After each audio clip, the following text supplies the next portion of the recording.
Okay mga kababayan, Chris Ulo po at welcome back po ulit dito sa ating YouTube channel. Okay nako mga kababayan, mga ka-analyst, nako ha. Matagal-tagal na rin ho nating hindi na content itong hayop na to. Itong taong ito, sorry. Matagal-tagal na rin ho nating hindi na content itong taong ito, mga kababayan. Ito hong si binibining binibini talaga. Ito ho si Mr. Harry Roque, mga kababayan. Kung dati-dati ho, kinokontent ho ito ng mga vlogger, itong si Harry Roque, dahil ho sa mga ginagawang paninira, ginagawang pang-aaway ho, no? Dito sa Administrasyong Marcos, especially ho dito sa First Family, kay Pangulong Bongbong Marcos. Ngayon ho, kakaiba mga kababayan, viral trending ho itong si Harry Roque, na kung saan ay aatin na nga lang ho ng birthday ho ng isang DDS OFW dyan sa Dahig. Inaway pa mismo ho yung may birthday. Makikikain na lang, no? Nag-gate crasher na nga lang, inaway pa yung may birthday, mga kababayan. At ang reklamo ho ng mga ibang DDS OFW rito, eto ho si Harry Roque, inubos ho ang isang kalderong humba. Wala hong tinira kung di kaldero, mga kababayan. Basahin ho natin itong report na ito. Nauwi sa tensyon at talakan ang kasiyahan sa simpleng birthday handaan sa Dahig, Netherlands, sa pagitan ng ilang taga-suporta ng mga Duterte at ni Attorney Harry Roque dahil sa umano'y handang humba. Grabe ka, Harry Roque. Oo. Basahin nga natin itong kabuuan ho ng report, mga kababayan. Harry Roque, mga DDS nag-away-away dahil sa humba. Yung humba ho, sa mga hindi ho nakakaalam, naku, napakasarap niyan. Kaya siguro nung nakita ni Harry Roque na may humba dun sa handaan, talagang anong tawag doon? Kumbaga parang sinisid na ho, mga kababayan. Matagal-tagal na ho kasing di nakaka-uwi ng Pilipinas ito. Siguro, miss na miss niya na ho yung lutong Pinoy. Nung nakita niya siguro yung humba, tinalon bigla na parang baboy na gutom. Nauwi sa tensyon ang talakan, ang kasiyahan sa simpleng birthday handaan sa Dahig, Netherlands, sa pagitan ng ilang taga-suporta ng mga Duterte at ni Attorney Harry Roque dahil sa umano'y handang humba.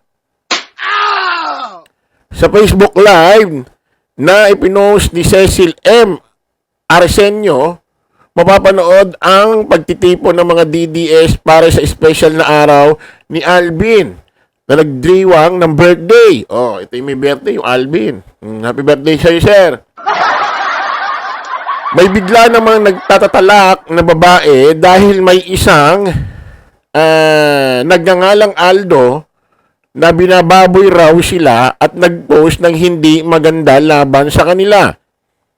Sumingit naman si Harry Roque at sinabing, "This is my appeal. Some things are right, some things are wrong. You need to take a stand against wrong." Makikita namang naiinis si Roque nang malamang siya'y pinatamaan ni Aldo dahil sa ini-enjoy nito ang humba sa kanilang ini-sponsor. "Can I pay for the whole humba? I will pay for the whole humba," saad niya nang may isa pang babaeng pinipigilan siya.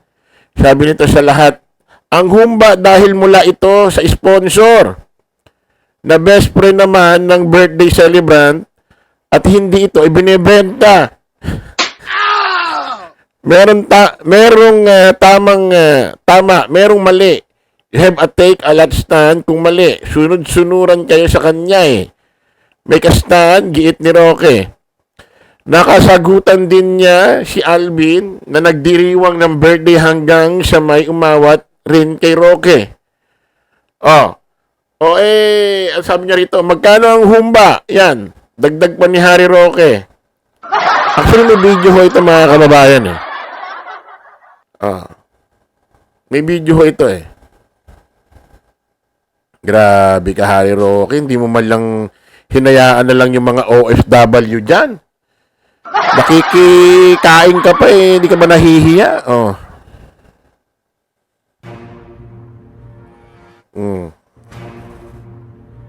Mambabastos na siya sa mga tao dito sa Duterte. Oh. Nag-i-enjoy yung mga tao dito. Siya nung gumagawa ng gulo. Tawagan mo kasi. Hindi ko matawagan kasi binlock ako. Kaya kung gusto niya maggulo sa Duterte, ito, basahin niyo yung post niya. Binababoy tayo ni Aldo. Sino ba Aldo na yan? Naka-screenshot na lahat. Ginagawa niya. Bakit hindi na lang siya magpunta dito para mag-enjoy? Ano ba yan? Yun talaga gusto niya, pahiyaan? O sige. Tama na, Day. Kumakain tayo ng maayos dito. Ano ba yan? Lahat na lang ba issue sa kanya? Saka sinong nag-share doon sa kay Aldo? May nag-share? Wala bang nag-share? Mayroon. Actually, I think let's discuss this now. Ayan na si Harry Roque. Babanat na. Kasi may nag-share. Walang nag-share. All is live. Are you defending Aldo in the post? No, I never. Ganito yan. May nag-picture to ni Aldo pagkatapos siya yung nag-share doon sa kay Ukoy. Siya nag-share tapos may caption siya mismo. Vlogger na taga Manila. No, this is my appeal, ha? This is my appeal. Appeal daw. May satanas talaga. This is my appeal, ha? Some things are right, some things are wrong. You need to take a stand against wrong. Alvin, you're the best friend. Take a stand. Nasasama ka dito, okay? Kawawa nga Lahat naman. ng tao ilang sa'yo because of your association with him. There's good, there's bad. There's correct, there's wrong. Okay? Hindi ko alam kung ano pang pinost niya, pero ako yan siguro, no? Ikaw, sir. Ano na naman nakasulat? Sabi niya, nagsaya ka sa Hindi lang, may ads po eh. Kung kinakain mo na yung humba nila. Ah. May spaghetti. Mami, can I pay for the whole humba? Mm. Oo nga eh. I'll pay for the whole humba. I'll pay for the whole humba. ha? Oh, narinig nyo? Sabi ng babae, kinakain mo raw kasing humba. Sabi niya, Mami, magkano ang humba? Babayaran ko 10 times. Sabi ng babae, niluto ko naman yan para sa'yo, attorney. Alam mo, attorney Harry Roque, hindi ka na dapat marami ka naman pera, ano? Hindi ka na dapat nakikikain dyan, nakikisawsaw. Gastusan mo ang sarili mo dyan dahil ikaw naman ang nagtatago dyan. Tinatago mo naman ang sarili mo. Oh, play natin. Yung humba ako nag-sponsor sa humba. Oh, Huwag pero yung ganito. pakialaman No, ha. no, wait. para sa lahat yan. Pero ito ang sinasabi ko once and for all, The Hague. Merong tama, merong mali. You have to take a stand kung mali.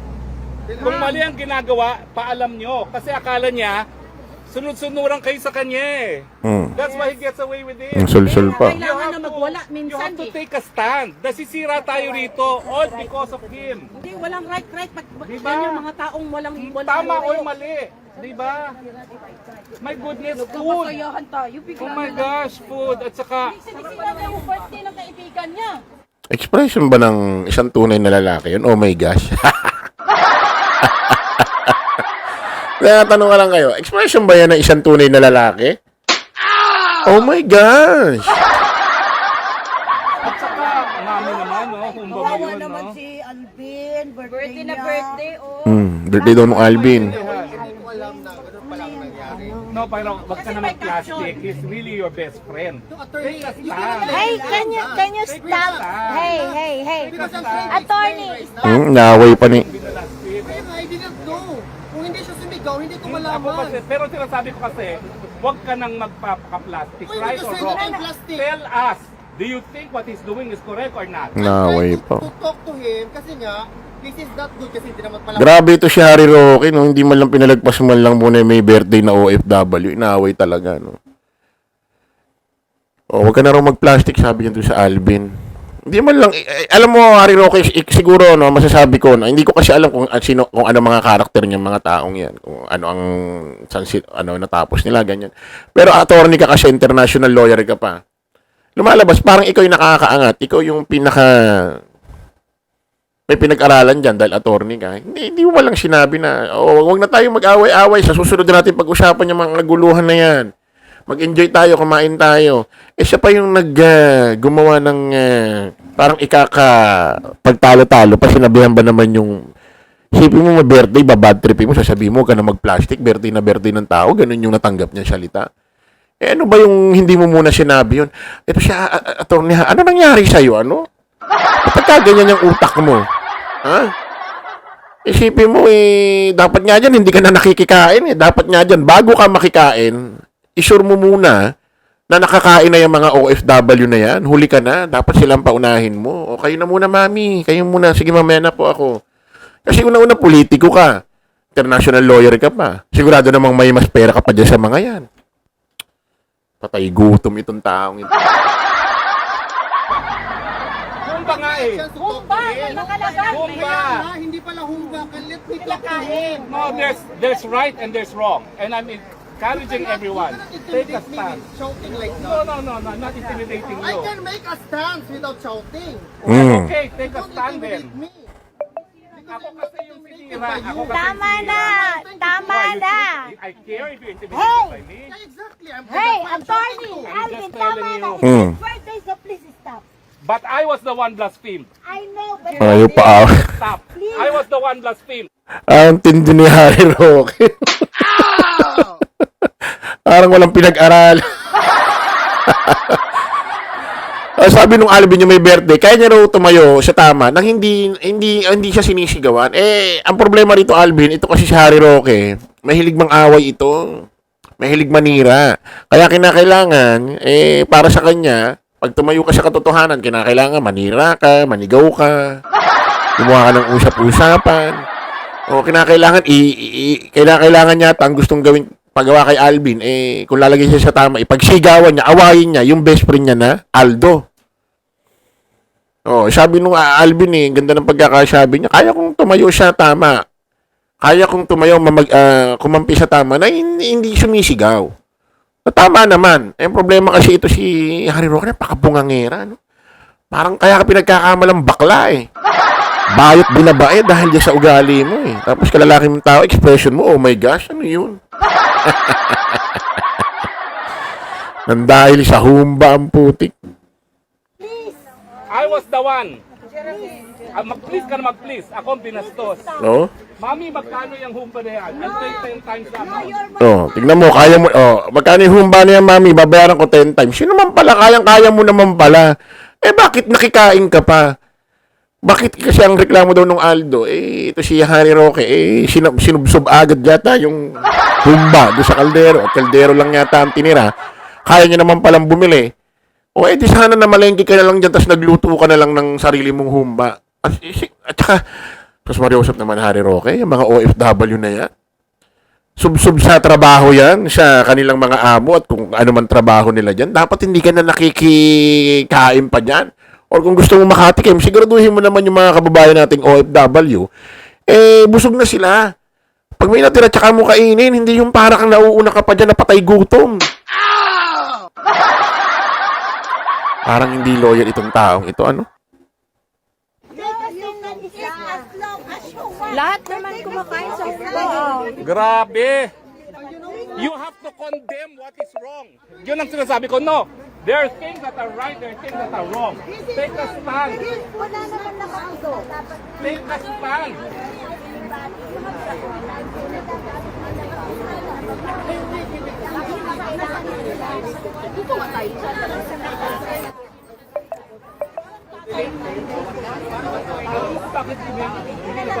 My God, gulo na naman. Ito talaga si no comment. It's a matter Bakit of yan? right or wrong. I'm telling you, take a stand on what is right and what is wrong. Sarah, wag kang ganyan kasi hindi mo kasi naiintindihan ang nangyari. Harry Roque, Kaya dito, nagkasaya Harry Roque, gilda. Politiko, abogado, gigil na gigil dun, nagmang-away dun sa mga OFW. Wala nang kaano-ano itong taong ito, wala nang kredibilidad tong hayop na ito. Lawyer, international lawyer, politiko, nakikipag-away ng ganyan sa... Anong klaseng tao ito? dito. Tapos si Aldo biglang nag-post doon na kinakain na lang yung mamba niya. Parang nambabasag ba? Maririnig nyo sa nagsasalita, may ako ng cellphone, siguro naka-live. Yung Aldo daw nag-post about dito kay Harry Roque kasi panay-tira yata ng panay-tira doon sa Humba. Siguro yung ibang OFW hindi pa kumakain, siya nauna. Kala ko ba nagda-diet ka dyan? Bakit? Anong klaseng tao? Ito nakakahiya. I'm sorry for birthday, pero Parang nambabasag ba? Bakit daw kasi nagkagulo saka na. ikaw naman, Geraldine. Pag may nabiktima, hayaan mo magsalita yung biktima. Kasi pag pinigil mo yung biktima magsalita, you're condoning a wrong. Sinita ka lang sa pagsubsob doon sa Humba, doon sa kaldero, biktima ka na agad. Akala mo, kung makapagsalita ka naman, kala mo krimen na yung nangyari. Okay mga kababa, kita ulit sa panibagong vlog. Kaya ito pa sa mga DBS.